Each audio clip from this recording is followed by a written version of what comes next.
ஹரி ஓம். ஸ்ரீவில்லிபுத்தூர் ஆண்டாள் நாச்சியார் அருளிச் செய்ததான வாரணமாயிர பிரபந்தம் பாசுரம் 3. இந்திரனுள்ளிட்ட தேவர் குழாமெல்லாம் வந்திருந்தென்னை மகள் பேசி மந்திரித்து மந்திர கோடி உடுத்தி மணமாலை அந்தரி சூட்ட கணா கண்டேன் தோழினான். இந்திரனுள்ளிட்ட தேவர் குழாமெல்லாம் வந்திருந்தென்னை மகள் பேசி மந்திரித்து மந்திர கோடி உடுத்தி மணமாலை அந்தரி சூட்ட கணா கண்டேன் தோழினான் என்பது வாரணமாயிர பிரபந்தத்தினுடைய 3வது பாசுரம்.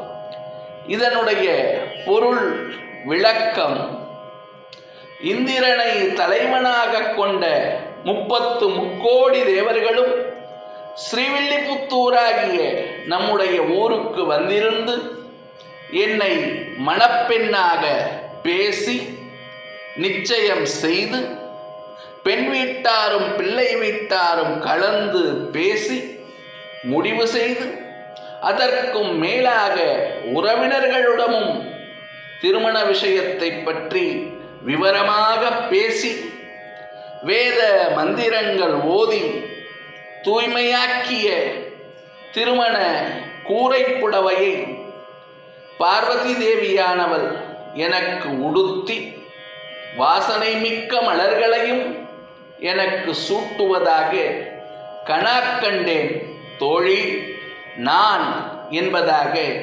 ஸ்ரீவில்லிபுத்தூர் ஆண்டாள் நாச்சியார் தான் கனவிலே கண்ட நிகழ்ச்சிகளை எல்லாம் தன்னுடைய தோழிக்கு மிகவும் அழகாக விவரணம் செய்கிறார்.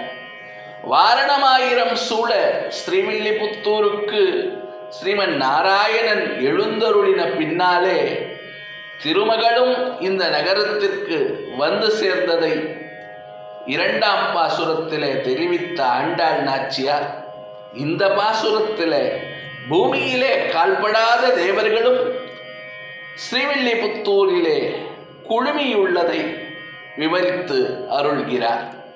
மீண்டும் ஒரு முறை 3ஆம் பாசுரத்தை பார்ப்போம்.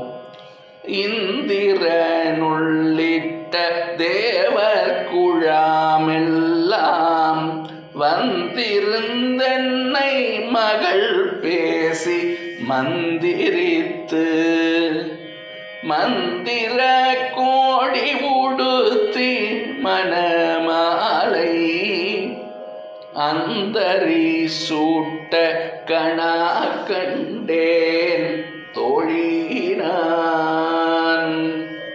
இந்த வாரணமாயிரமாகிய திவ்ய பிரபந்தத்தை பொருள் உணர்ந்து கேட்பதாலும் பாராயணம் செய்வதாலும் திருமண தடைகள் எல்லாம் விலகிவிடும் என்பதாக நம்முடைய பூர்வாச்சாரியர்கள் அனுபவபூர்வமாக அருளிச் செய்திருக்கிறார்கள்.